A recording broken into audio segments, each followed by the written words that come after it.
tal artículo y a otros artículos. Tengo la duda en el sentido de que uno de los textos habla, por ejemplo, de diferentes dimensiones. Por ejemplo, eficiencia, cumplimiento, sistema de disponibilidad, entre otros. Y usted dijo esa misma clase que ¿cómo se llama? Que teníamos que mantener la misma estructura general y que bajo ningún motivo hiciéramos modificaciones mayores.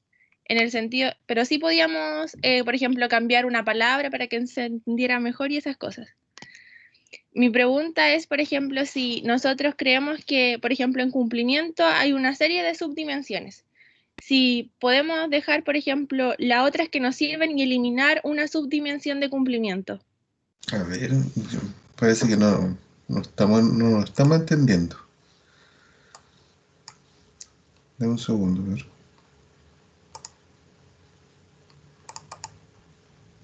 Por ejemplo, es que en el texto de... ¿Cuál No es el la de... escala, cuál es la escala que usted tiene que usar?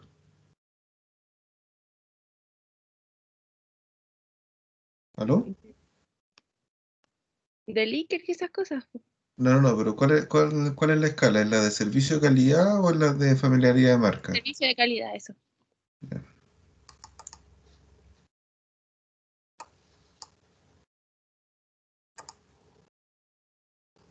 Esta es la escala que ustedes utilizan. Yo lo que dije en esa oportunidad es que esta es la descripción de la escala, este es el origen de la escala, es decir, de acá partió, ¿cierto?, para llegar al producto final. Estos son los niveles de confiabilidad, de validez, ¿cierto? Y si quieren profundizar, podrían leer eso. Y la escala tiene estos tres ítems, pero eso no son subdimensiones, esos son variables solamente. Sí, es que en el texto, en uno de los textos de arriba, habla sobre, ¿cómo se llama? Atributo y después las categoriza en dimensiones. Sí, pero eso es cuando la escala, a ver, esa corresponde al servicio de calidad y satisfacción, lo que se puede conocer como el SERCUAL, ¿ya? Pero Sí. no es lo que ustedes tienen que usar porque esa escala tiene como 45 ítems. Yo por eso les busqué escalas cortas, porque tienen que hacer entrevistas vía internet, ¿cierto? O vía sitio web, y por lo tanto necesitan algo pequeño para poder trabajar, de lo contrario se va a volver todo muy caótico. Entonces, lo único que tienen que hacer ustedes es traducir esto que está acá.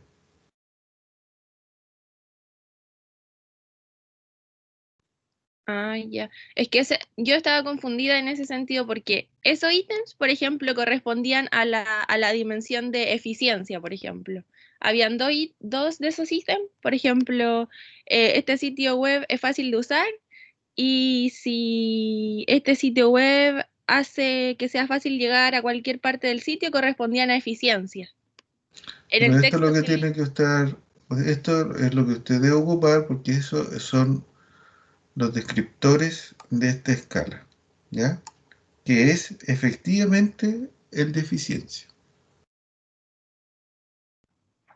Ah, ya. Ya entendí entonces. ¿Vale? Sí, ya me quedó más claro porque estaba un poco perdida yo. Está bien. ¿Hay alguien más que tenga dudas de eso? Muchas gracias. De nada. Yo, profe, yo, Sergio, es que llegué tarde a la clase. ¿Qué le pasó?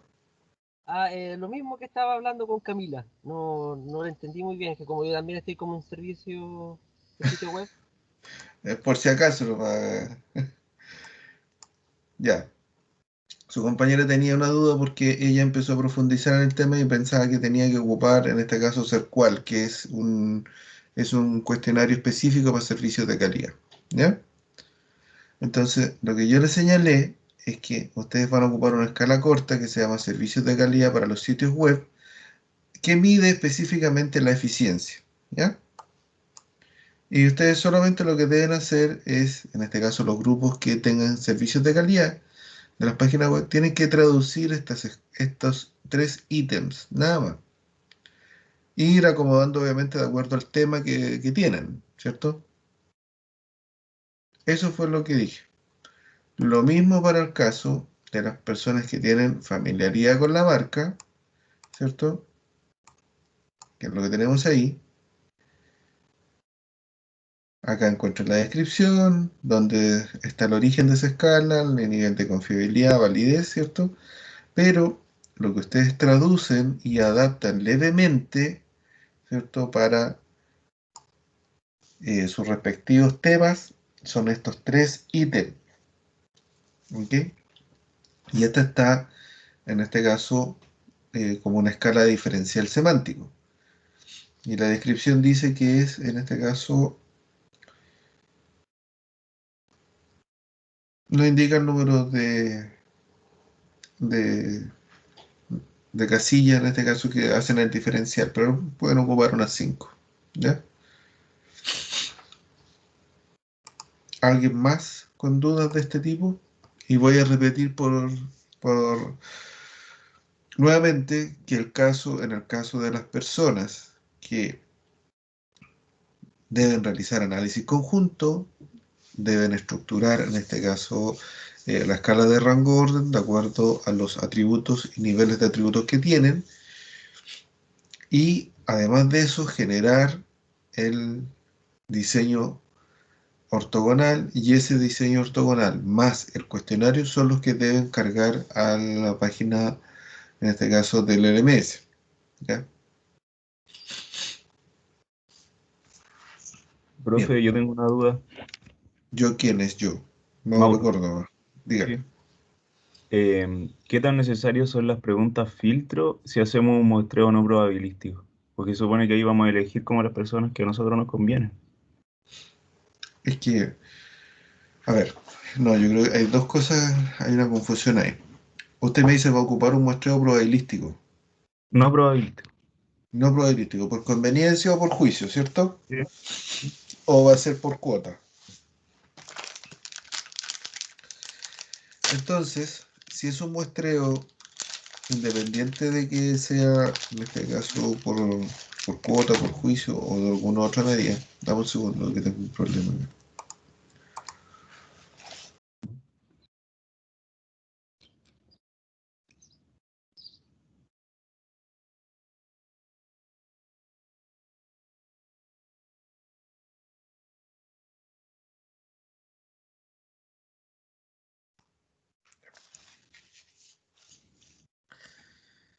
El, Tú siempre igual vas a necesitar las preguntas filtro porque si haces un muestreo por conveniencia, supongamos, y envías esto a tus parientes más cercanos en un principio, pero recuerda que según lo que vimos en la clase pasada, tienes que igual llegar a 400 datos completos, eh, necesitas filtrar, ¿ya?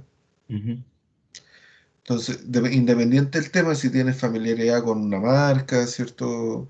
Supongamos que fuera familiar con una marca, supongamos una ropa deportiva. No todas las personas en este caso, les gusta una marca determinada, ¿cierto? Como puede ser Adidas o como puede ser Nike o cualquier otra. Sí. Entonces, siempre tienes que tener las preguntas filtro. Ah, ya, No profe. puedes, par- La duda que tenía. no puedes partir con una escala de medida como estas que se están proyectando en este momento, porque en definitiva eso ¿cómo se llama? Es demasiado transgresor, es muy violento para una persona, ¿ya? Ya. Sobre todo porque no te conoce, ¿cierto? Tú le vas a mandar un cuestionario, a lo mejor algunos te ubicarán, ¿cierto? Etcétera. Entonces, pero piensa en un estudio profesional, ¿cierto? Tú envías a alguien, en este caso un instrumento de medición que no conoces, ¿ya? Ujú. Y por lo tanto necesitas persuadirlo de alguna manera. ¿Se Ya, entiende? profe. Gracias. Bien, ¿alguien más?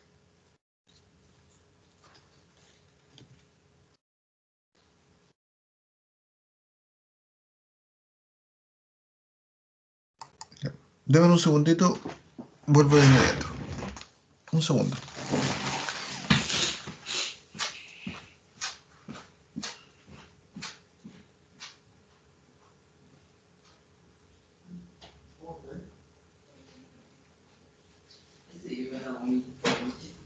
Ya, habla más despacio porque tenés que hacer.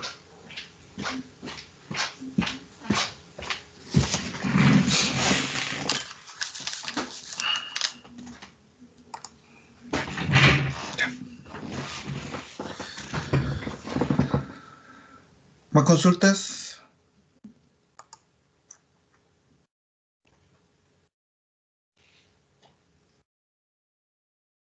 ¿No?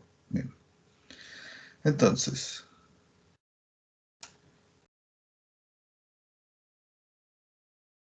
vimos brevemente, discutimos en más detalles un par de clases atrás, lo que era el muestreo de tipo no probabilístico. Hice un repaso rápido ahora en la mañana sobre lo que era el muestreo de conveniencia, juicio, cuota y bola de nieve.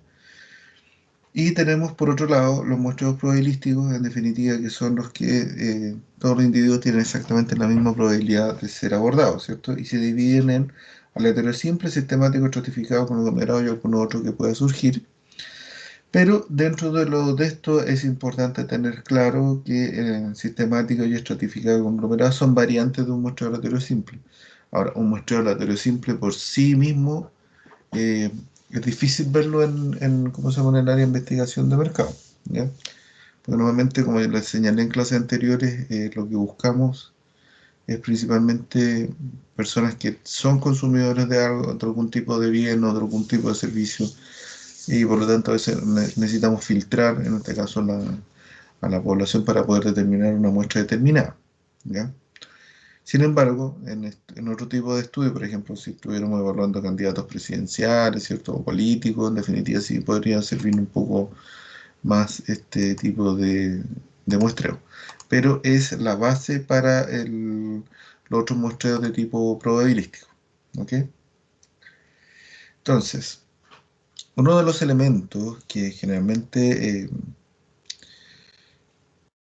genera confusión en las personas cuando están aprendiendo temas relativos a determinación de tamaños de muestras o determinación de muestras, es precisamente calcular el tamaño de la muestra.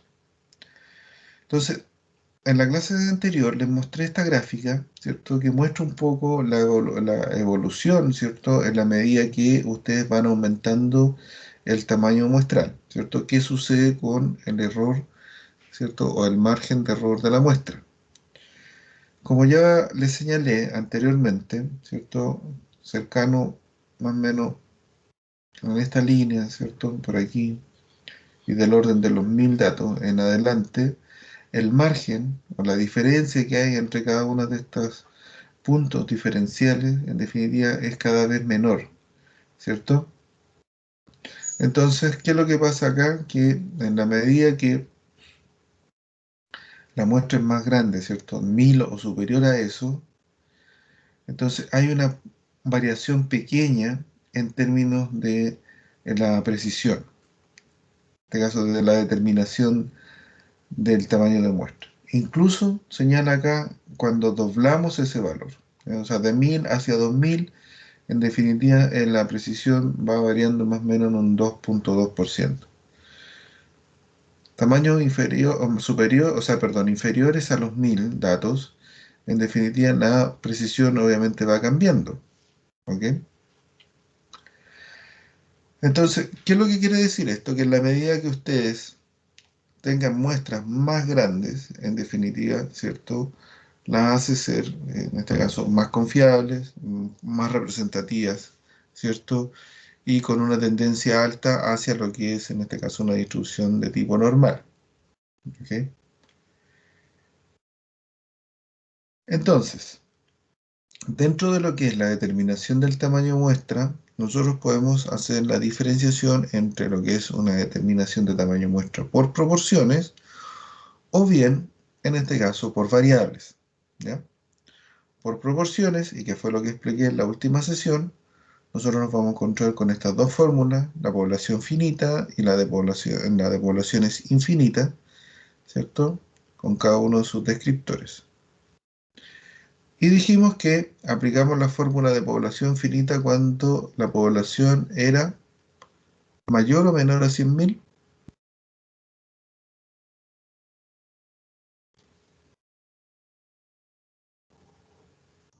Menor. Menor, profe. Menor a 100.000. Y la infinita era mayor o igual a 100.000, ¿correcto? Entonces hicimos un ejemplo y que determinamos, ¿cierto? Con las poblaciones de tipo infinita, que en la medida que yo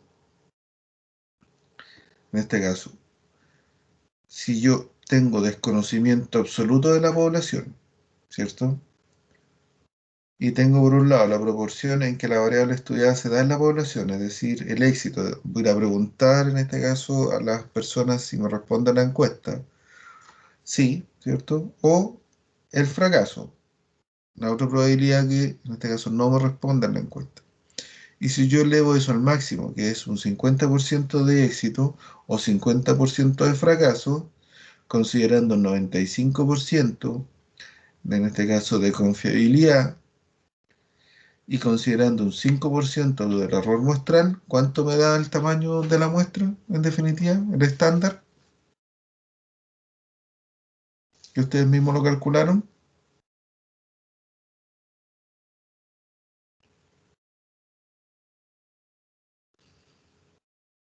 ¿Se recuerdan o no?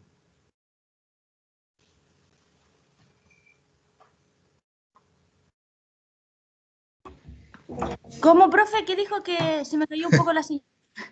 Que no alcancé a...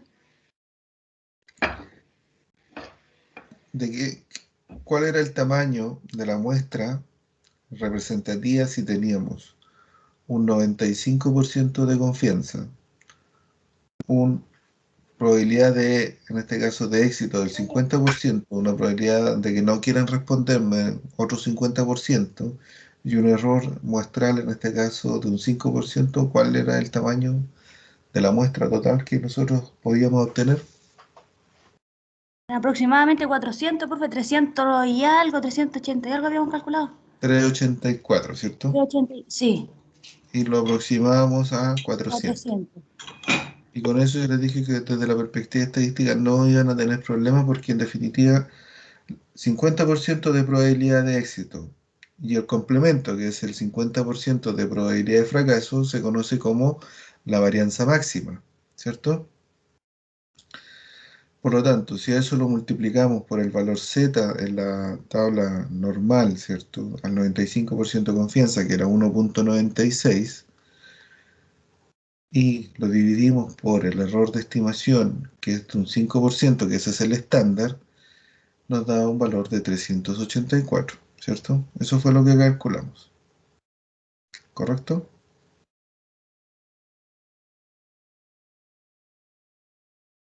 Eso lo tenemos calculado de la clase pasada.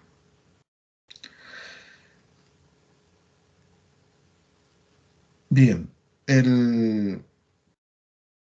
entonces les dije que las muestras las podemos calcular ya sea por proporciones, como lo que vemos acá,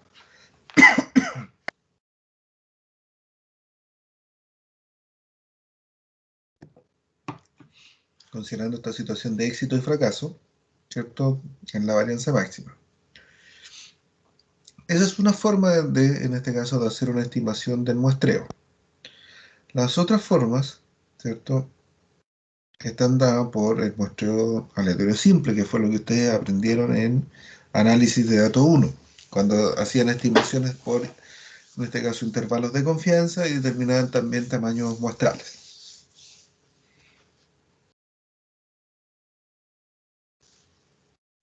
Entonces,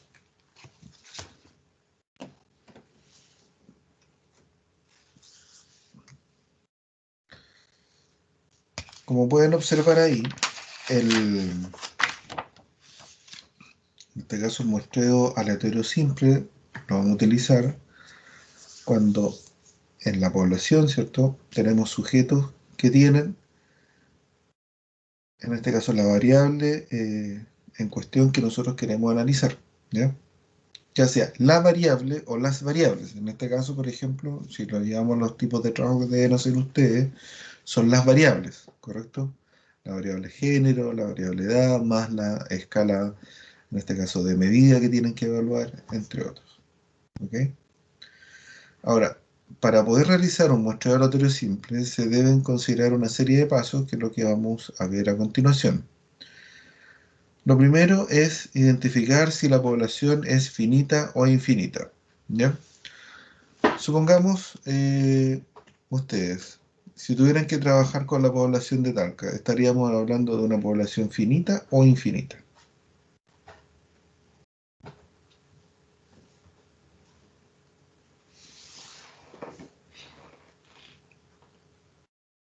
¿Cuántos habitantes tiene la ciudad? Creo que infinita, profesor, son como 200.000 y tanto. Son, está proyectado como con 227.000, pero dejémoslo en 220.000, ¿ya? Por lo tanto, usted me dice que es Infinita. infinita, ¿correcto? Entonces, si trabajan con la ciudad de Talca, tendrían que pensar inmediatamente que es una población de tipo infinita. Luego, deben determinar la desviación estándar de la muestra poblacional, ¿ya? ¿Cómo se hace eso? Para eso, nosotros debemos necesariamente aplicar una prueba piloto. Es decir, cuando usted, por ejemplo, ahora estructura el cuestionario, lo que debe hacer es utilizar un 10% más o menos de la muestra. Si usted sabe que más o menos el estándar son 400 datos, entonces podría pensar en que podría aplicar una muestra del orden de 40 personas, ¿cierto? Y con eso, de acuerdo a la variable en cuestión, es decir, la variable que usted está buscando, puede calcular en este caso la desviación estándar de la muestra, ¿ya? Y posteriormente, definir el nivel de confianza, ¿cierto? En función de una distribución normal, ¿cierto? De una tabla tipificada o tabla Z, que también aprendió a usar en análisis de datos 1. Y normalmente las cifras que utilizamos, ¿cierto? En este nivel es 95%, 90% o 99%. 95% en la tabla, en este caso de distribución normal tipificada de la tabla Z, corresponde a 1.96. El 90% es 1.42, si no me recuerdo. Dame un segundito, se lo doy en detalle. Es 1.645 para el 90%. ¿Ya? Y en el caso 99 está por sobre 2,86 si no mal recuerdo. Entonces, necesariamente deben conocer ese valor, ¿cierto?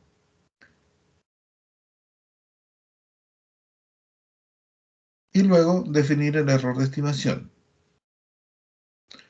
El error de estimación, normalmente el estándar está del orden del 5%. Eso es lo que normalmente por convención es aceptado. Pero dependiendo del tipo de estudio o del tipo de muestreo, se puede ser más exigente o un poco más relajado en términos del muestreo. Es decir, estudios exploratorios, por ejemplo, donde no hay información previa sobre ciertas temáticas, nosotros hemos llegado a trabajar hasta del orden del 10%, ¿ya? De error de estimación. El estándar es el 5%, pero para ciertas situaciones que no hay estudios que en este caso avalen en el tema que uno puede estar investigando, se puede relajar un poco y tener estos errores de estimación un poco más altos. Pero obviamente eso no puede ocurrir, supongamos, con una muestra poblacional como lo que estamos viendo hoy en día. La vacuna contra el COVID, por ejemplo, ¿puede tener un error de estimación del 5%? La idea es que no, ¿cierto? Normalmente ahí ya se trabaja a errores muestrales, ¿cierto? Del orden del 1%. ¿Ya? Incluso, la verdad que técnicamente eso es mucho más bajo que eso, ¿ya? Pero para que se vayan haciendo, entendiendo la lógica, o sea, en términos a lo mejor de muestreo de personas, a nivel de investigación de mercado podemos cometer un error de hasta un 5%. Pero desde la perspectiva médica no podemos cometer ese error porque eso es muy grande, tiene que ser mucho menor. ¿Ok? ¿Se entiende? Bien, entonces tenemos estos 4 pasos, ¿cierto? Para la identificación del muestreo aleatorio simple: tipo de población, la desviación, el nivel de confianza, ¿cierto? Y el error de estimación. Entonces nosotros nos encontramos con estas fórmulas: la de población finita, ¿cierto? La población infinita y los estimadores que tenemos ahí. Entonces, si se dan cuenta, esa fórmula es similar a la que vimos de proporciones, ¿correcto? La diferencia radica que nosotros en la de proporciones decía acá P por Q, ¿cierto? Y P por Q es, en este caso, dice llanamente la varianza. Acá la denominamos desviación estándar de la muestra, ¿correcto? Pero en una proporción es P por Q. Y se recuerdan que les hablé del concepto de varianza máxima, ¿sí? Entonces, ¿cuánto esto es, por ejemplo, factible de poder realizar cuando, en definitiva, contamos con un listado detallado de las personas potenciales que podemos entrevistar y corremos los números aleatorios y, en definitiva, identificamos a cada uno de los individuos que necesariamente debemos muestrear? Y en base a eso hacemos los cálculos respectivos, ¿ya? Entonces, vamos a hacer un breve ejemplo para que puedan registrarlo, ¿cierto? Con respecto a este muestreo aleatorio simple, ¿ya? Voy a dejar de compartir acá y voy a escribir en el Word para que puedan, en este caso, ustedes anotar el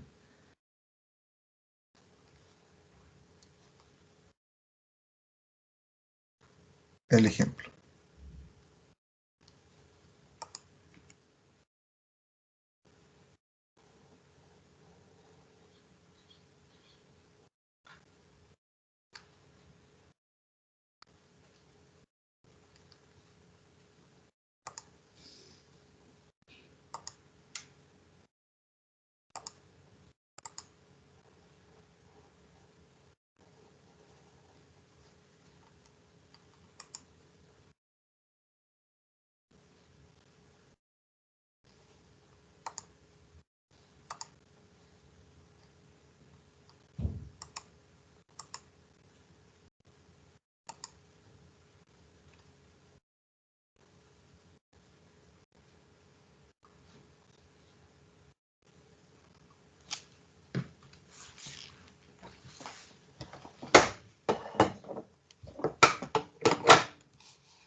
Bien, entonces vamos a ver, voy a anotar el ejemplo.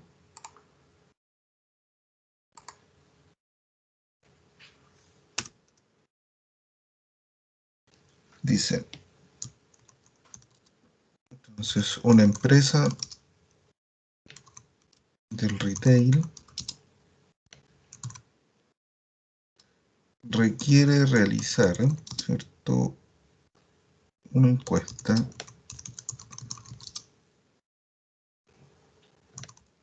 en línea a sus clientes en la ciudad de Talca.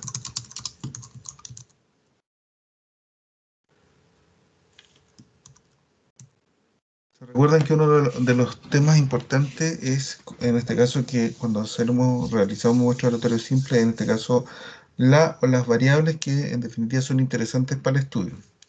Entonces, el enunciado de este ejemplo señala que la edad media de los clientes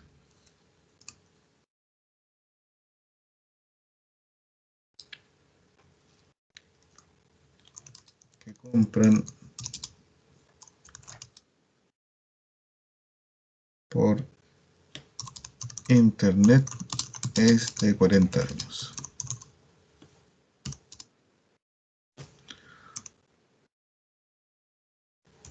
Con una desviación de 2,5 años. Entonces, la pregunta es: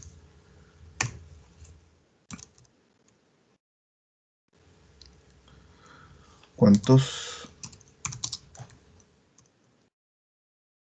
entrevistados o cuántas entrevistas ya, en este caso, realizar en el estudio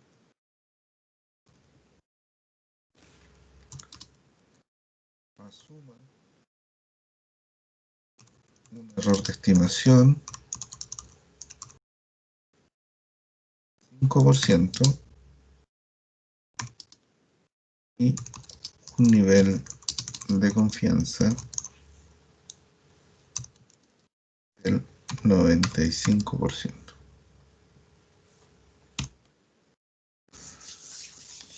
Entonces, tenemos una empresa del retail que requiere realizar una encuesta en línea de satisfacción a sus clientes de la ciudad de Talca. La edad media de los clientes que compran por internet es de 40 años con una desviación de 2,5 años.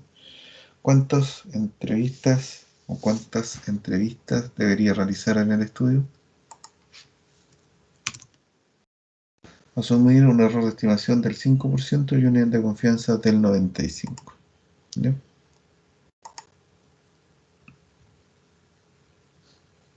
¿Registraron por ahí el enunciado? Porque voy a abrir la pizarra para poder en este caso hacer los respectivos cálculos.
La pizarra no la están viendo ustedes, ¿cierto?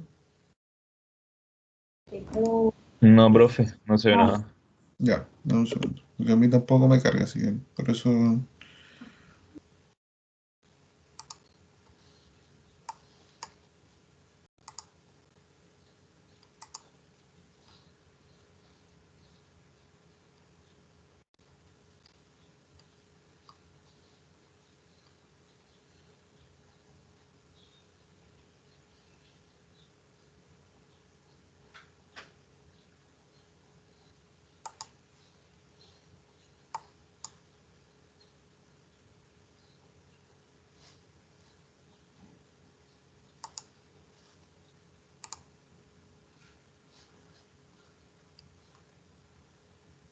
¿Y ahora ven algo? Sí, profe. Sí, profe.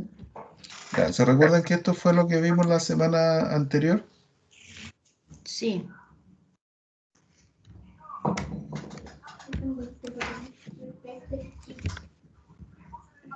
¿Se recuerdan que vimos esto? Sí, profe. Hablamos del 95% de confianza, los 2,5 de error que en suma hacen el 5%, que acá teníamos, en el caso de la campana de Gauss, esto coincidía con la media. El valor Z de tabla es de 1,96 a ese 95%, muchas veces se aproximaba a 2, ¿se recuerdan de eso? Y vimos el ejemplo que para el caso de las proporciones teníamos 50% de probabilidad de éxito, es decir, que nos respondieran, o un 50% de probabilidad de fracaso, es decir, que no nos responden. Y que eso conocíamos como el concepto de varianza máxima.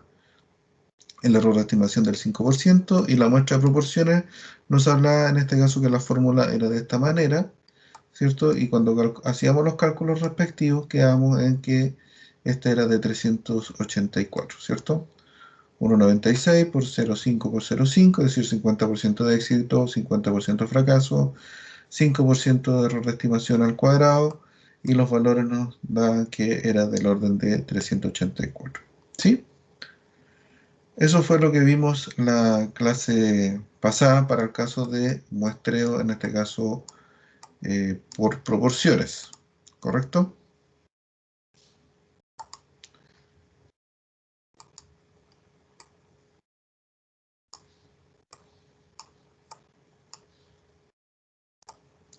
Entonces lo que vamos a hacer a continuación,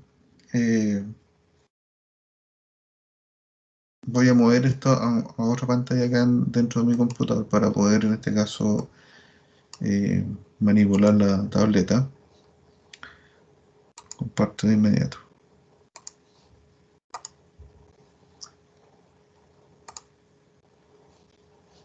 Ya. Ahora siguen viendo en este caso la pizarra, ¿cierto? Sí, profe. Ya, está en blanco.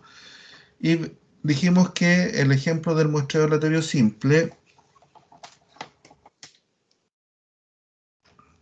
nos decía, ¿cierto?, que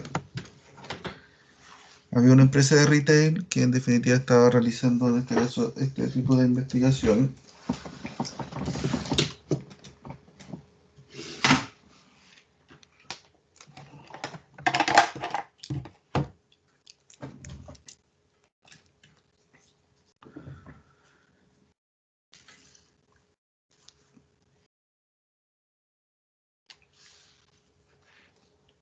Voy a quitar los lápices. Teníamos entonces ejemplo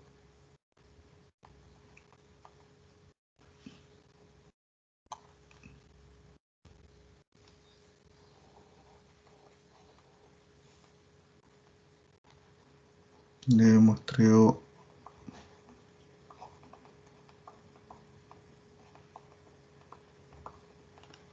aleatorio simple,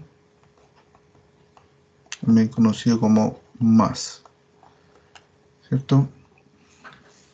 Y el ejemplo nos preguntaba de una empresa retail que requería analizar una encuesta en línea de satisfacción a los clientes de la ciudad de Talca. La edad media de los clientes que compraban por internet era de 40 años con una desviación de 2,5.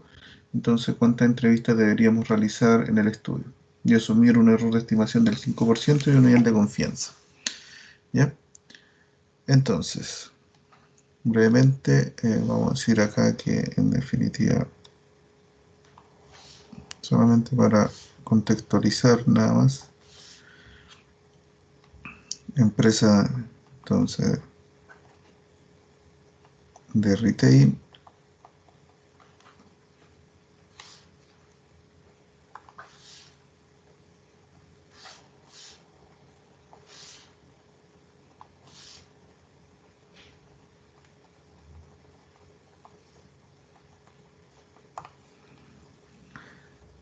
necesitan conocer, en este caso, el número de entrevistas a realizar, es decir, el N. ¿Correcto? Entonces, ¿qué es lo que nosotros sabemos? ¿Ya? Que para el caso de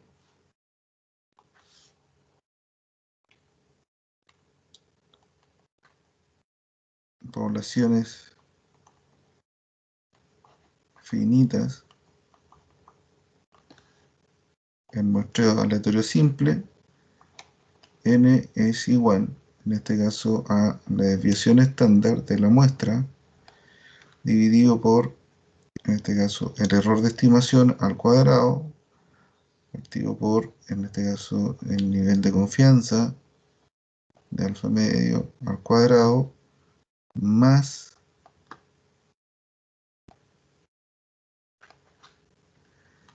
la varianza, ¿cierto? La desviación estándar al cuadrado de la muestra, ¿cierto? Partido por el tamaño total de la población, ¿cierto? Y para el caso de poblaciones de tipo infinitas,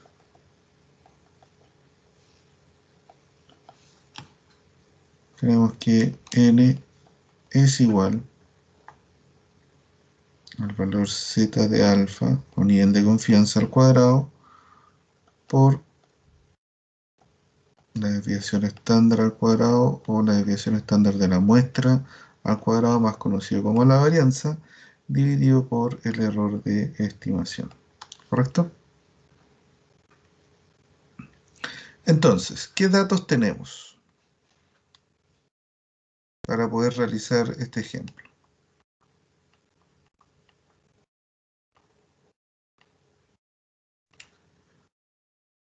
La pregunta hace referencia, en este caso, al tamaño de muestra, ¿correcto? Esa es la interrogante que nosotros tenemos.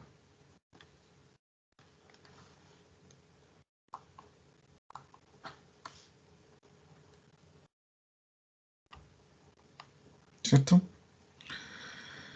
El ejemplo nos dice que debemos asumir un error de estimación de un 5%.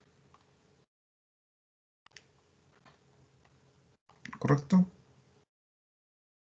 ¿Qué otro dato más nos da el ejemplo? Nos señala que, en este caso, el nivel de confianza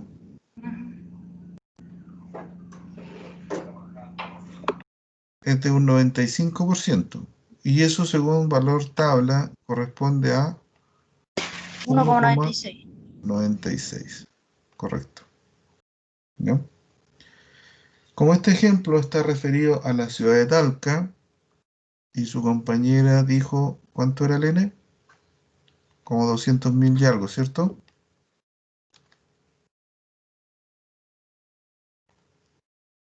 Lo vamos a cerrar en 220.000 habitantes. ¿Correcto? Y si son 20.000 habitantes, eso es mayor a 100.000 habitantes. Y por lo tanto, ¿cuál de las dos fórmulas la que debo ocupar?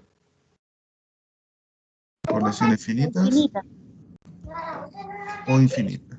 Infinitas, ¿correcto? Entonces vamos a dejar marcado acá la fórmula que utilizaremos en este caso.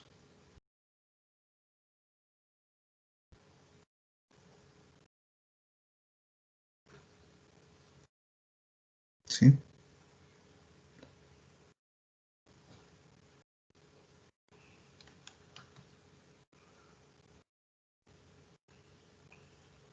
¿Qué otros datos más nos están dando?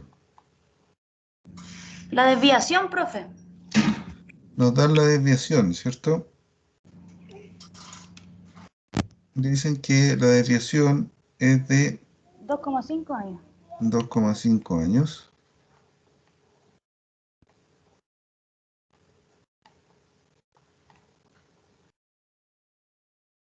¿Y nos entregan algún otro dato más? Nos entregan la media de la edad, ¿cierto? Sí, profe. De 40 años. 40 años. Entonces, para este primer ejemplo, ¿cuál sería el n que nosotros vamos a calcular?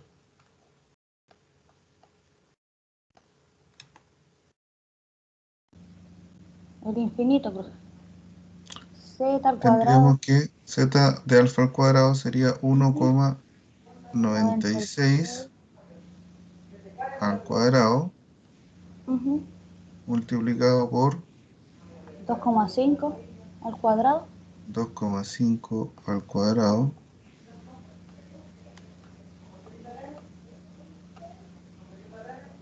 dividido por el error de estimación, que es de 0,05 0,05 al cuadrado. al cuadrado. ¿Y qué valor nos da eso?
¿Cuál es el tamaño de muestra? 9.604, profe.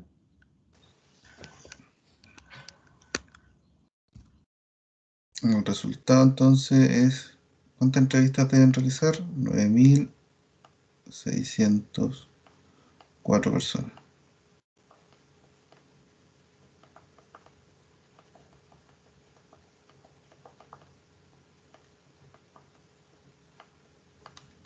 Entrevistas. ¿Ya? Pero esto es para la ciudad de Talca, ¿cierto? No voy a anotar acá con el color verde, ¿cierto? Para el caso de Talca. ¿Ya? Veamos lo mismo ahora, ¿cierto? En una situación 2, pero ahora para el caso de Constitución. ¿Ya?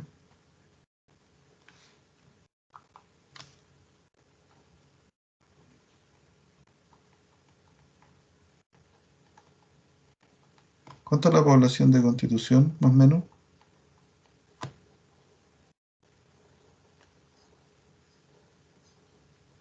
¿Cuántos habitantes?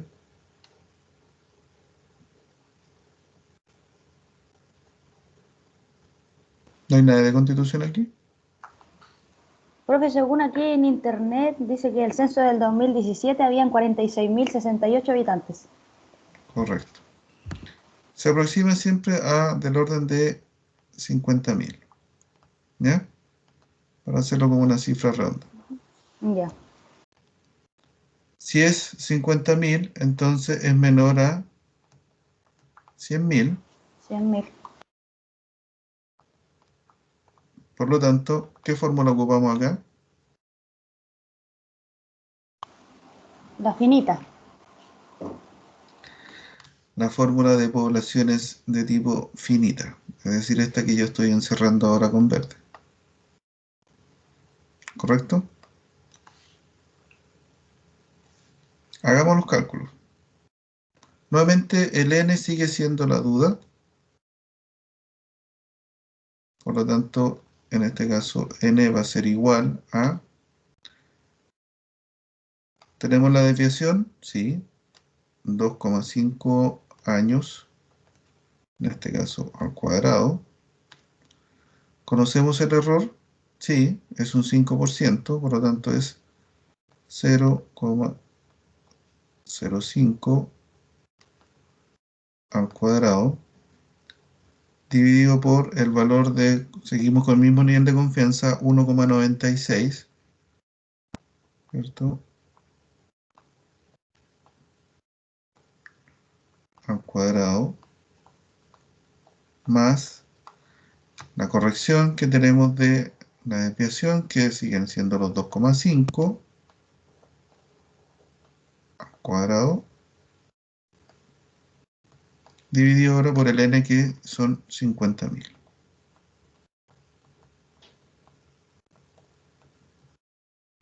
Y eso es igual a...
¿Calcularon ya o no? Profe, me da 8.064.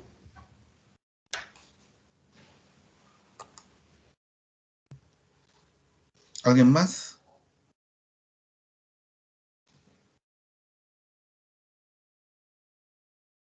¿Alguien más lo hizo?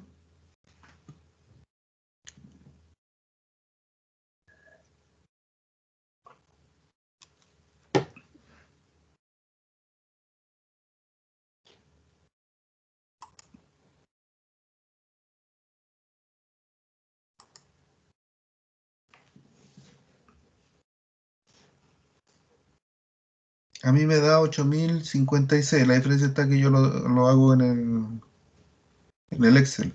Entonces me considera todos los decimales. Pero a mí también me dio 8.056. ¿Sí? Sí. Bien. Victoria, a lo mejor tú ocupaste un par de decimales o cerraste el número. Por eso a lo mejor te aumentó. Sí, profe, que ocupé un par de decimales solamente. Ya. Entonces tenemos 8.056 entrevistas.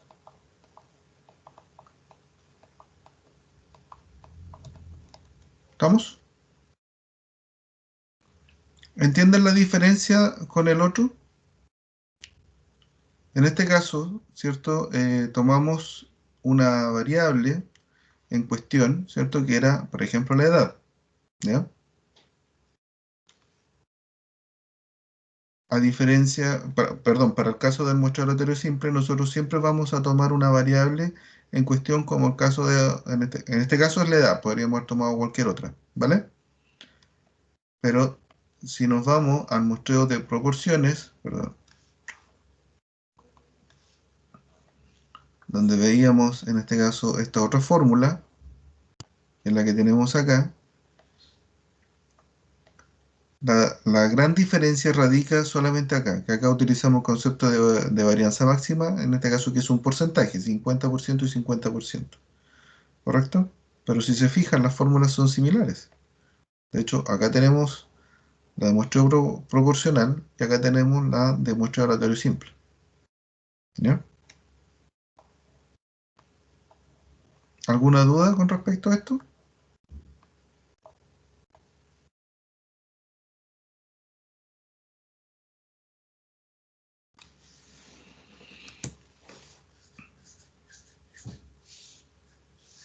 ¿Alguna duda o consulta?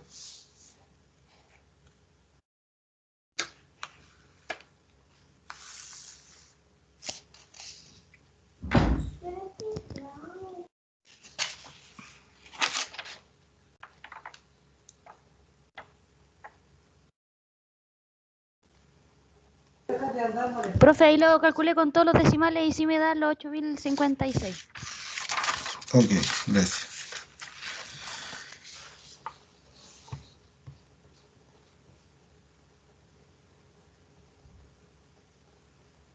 Veamos un siguiente ejemplo. Lo vamos a hacer aquí mismo en la pizarra para no tener que estar cambiando. También de muestreo aleatorio simple.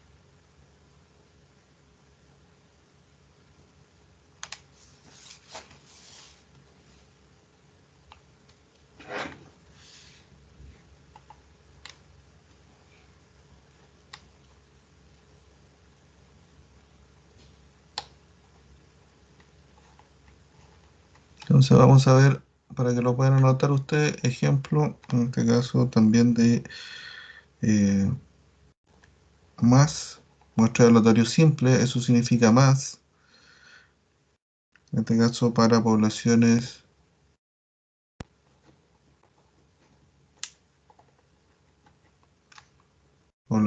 de tipo infinitas.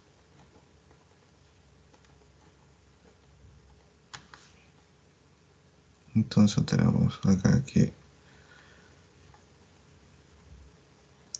el servicio de salud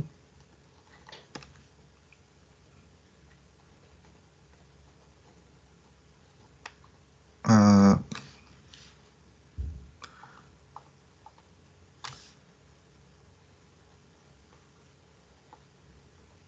ha detectado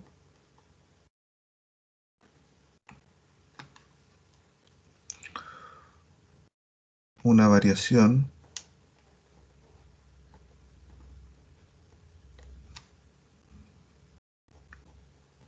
del 43% en los gastos médicos.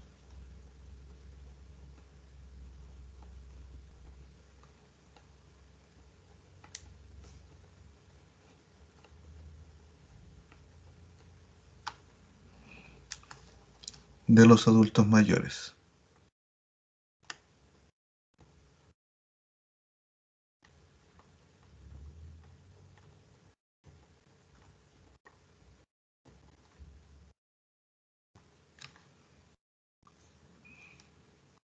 Entonces, la pregunta es, ¿cuántas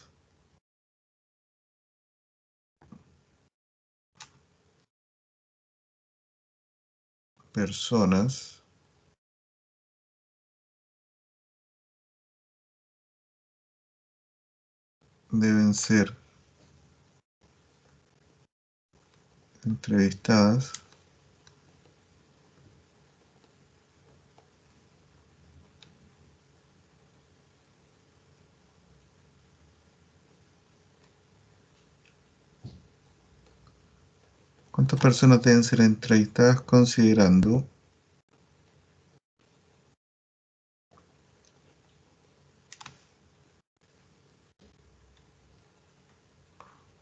un 5%, perdón, un 5% de error de estimación.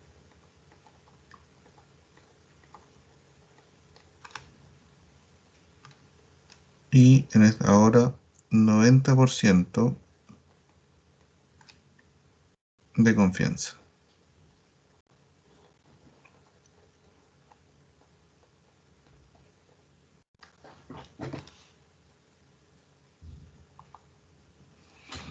Entonces, el Servicio de Salud ha detectado una variación del 43% en los gastos médicos de los adultos mayores.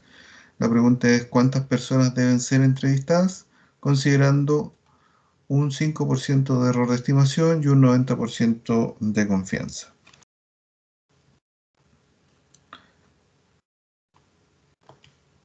Veamos entonces qué datos tenemos en este ejemplo.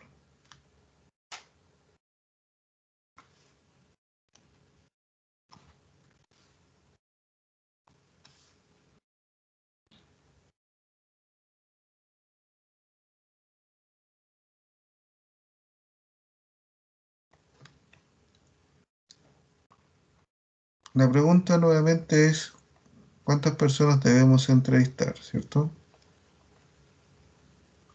Luego, ¿qué información nos entregan? El error de estimación, ¿cierto?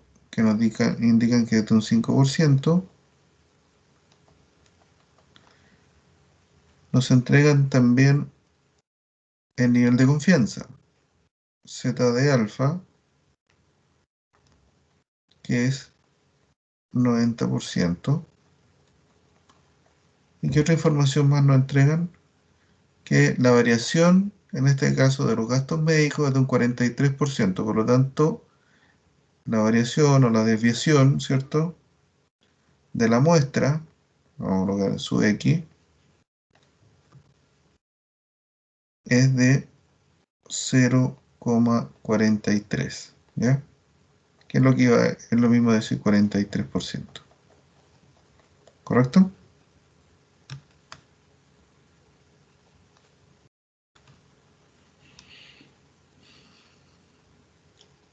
De acuerdo a la fórmula que nosotros registramos en forma previa, cuando las poblaciones, en este caso, son de tipo infinitas, ¿cierto?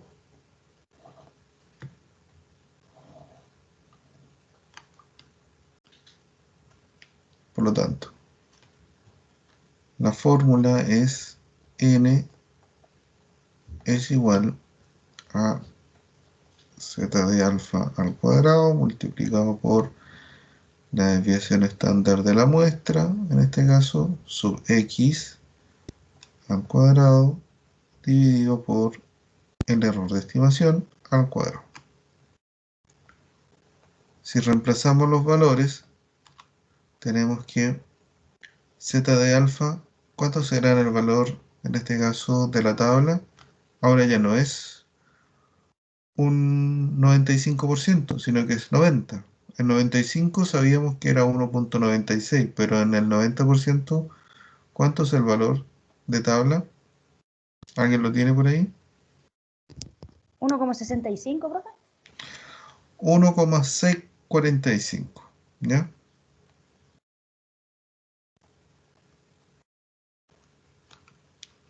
Entonces decimos que esto es 1,645 y esto lo vamos a elevar al cuadrado según la fórmula. Multiplicamos por la desviación. ¿Cuánto es la desviación? 43%, por lo tanto es un 0,43. 0,43 al cuadrado. Y lo dividimos por el error, que es de un 5%, que serían 0,05, y esto al cuadrado, ¿cierto? Entonces, n, o el número de entrevistas, ¿cuántos son?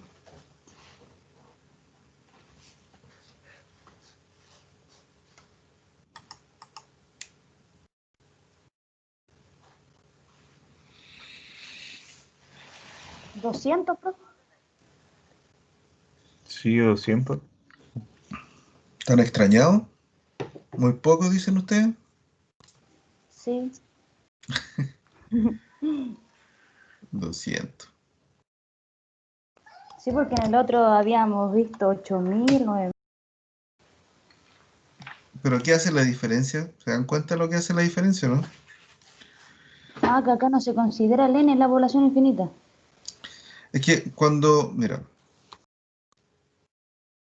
el punto radica en esto. Tu desviación estándar o tu varianza, recuerden que la desviación estándar elevada al cuadrado es la varianza. Fíjate que esta varianza es de un 43%, es altísima, ¿ya? Y es directamente proporcional al valor, ¿correcto? En la medida que este valor es más alto, en definitiva, va a estar directamente relacionado con el valor de la muestra. Sin embargo, este valor que nosotros tenemos abajo es el que te hace la corrección respectiva, ¿ya?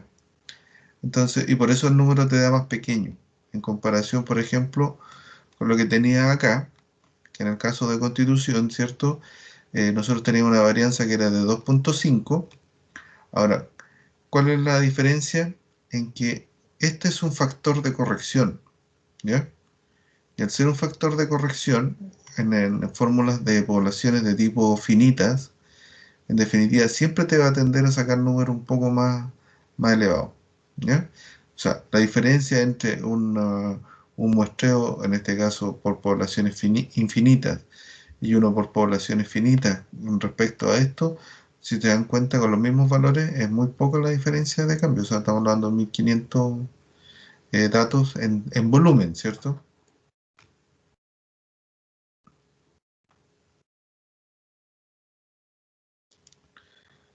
Ok. Entonces, hemos visto ya un par de ejemplos con respecto al muestreo aleatorio y las estimaciones, ¿cierto?, en términos de poblaciones finitas y poblaciones infinitas para dos situaciones diferentes, ¿ya? No sé si tienen algún comentario o duda. Profe, yo tengo una duda. Es Ujú. que no entendí mucho eso de que usted dijo de que en el segundo ejemplo, en el tercer ejemplo salían 200 entrevistas porque la desviación estándar era más grande que la otra. Y eso hacía que... Sí. Lo que pasa es que, mira, esto, si te fijas en la fórmula y tú la haces la comparación con la de muestreo proporcional, ¿me sigues? Sí, sí, sí, Ya. profe. En el caso de muestreo proporcional, en definitiva, nosotros acá tenemos un valor que es directamente proporcional al valor, ¿cierto? Ujú, sí. Entonces, y en definitiva, o sea, en la medida que la varianza la vamos acercando más al 50%, en definitiva te va a calcular un valor que está muy relacionado. Si nosotros cambiamos incluso este valor por en este caso, un nivel de confianza del 1.95, lo más probable es que nos vamos a acercar a los 400, que en definitiva es el Oh, mínimo, en este caso, de estandarización que podríamos tener. claro. Pero de Ya. igual forma, Ah, profe, dame un segundo, voy a hacer yo el ejemplo, o sea, un segundito. ya.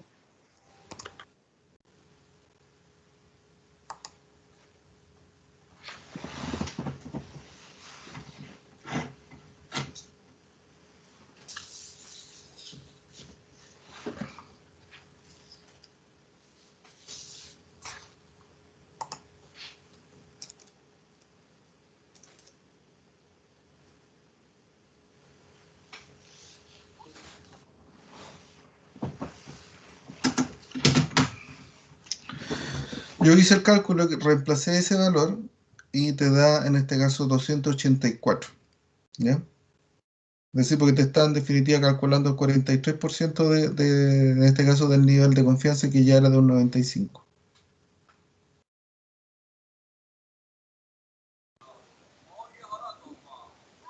Ya, al calcularlo con el 1.95 suben como 284 entrevistas más o menos. A 284 entrevistas, Claro. ¿cierto? Pero mira, si lo importante que acá ustedes deben entender es que en el caso de, perdón,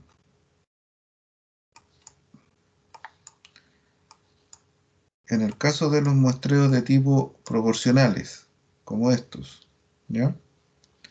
La varianza es la que te indica a ti, en este caso, el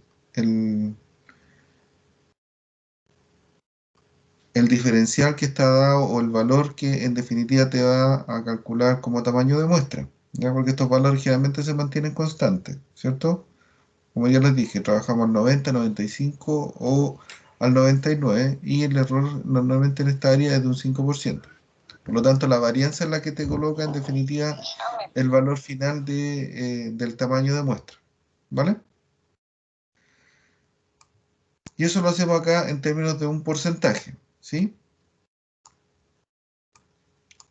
En el caso del muestreo aleatorio, la desviación estándar o la varianza al cuadrado, en definitiva, te determina el tamaño de muestra en poblaciones infinitas, ¿cierto? Dado que estos otros valores también se mantienen constantes, en la medida que nosotros fijamos una variable de análisis.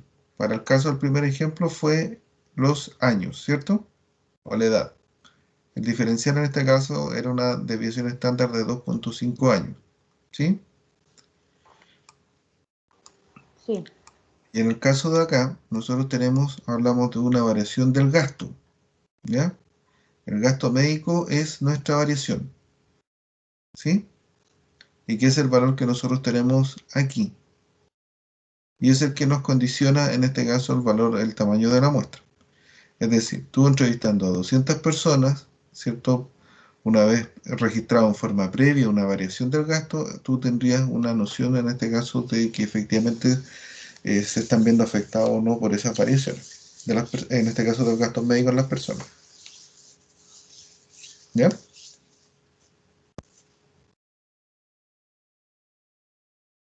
¿Me sigue, no? Profe, o sea que por ejemplo, para ver el tema del gasto médico, yo necesito entrevistar a 200 personas para ver si realmente está haciendo esta variación del 43% del gasto. Exactamente. Ese es el Ya, punto. Eso súper. es. ¿Ya? Tú tendrías que haber hecho un piloto previamente, ¿cierto? Que te reflejara esta variación, algo que pasó, ¿cierto? ¿Por qué cambiaron los gastos médicos? Entonces tú tienes datos preliminares, ¿correcto? Normalmente, ojalá un 10% de una muestra. O sea, en este caso, haber entrevistado en forma previa a unas 20 personas y esas 20 personas te dijeron, oiga, saben que mis gastos médicos aumentaron. Entonces, de ahí calculas, en este caso, el tamaño de muestra.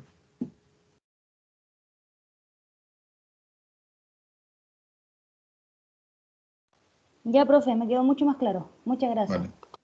Ok. ¿Alguien más con dudas con respecto a esta parte?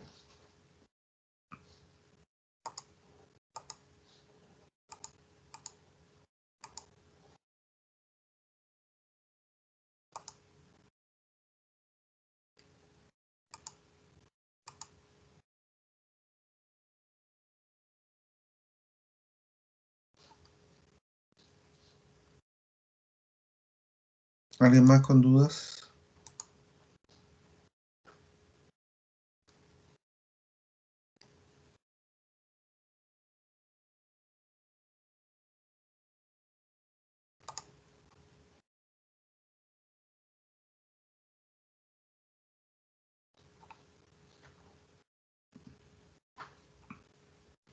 Bien, si no hay duda, entonces hagamos una pausa hasta las 11:30, ¿puede ser?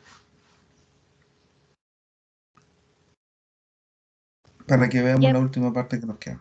¿Ok? ya, profe. Bueno, profe.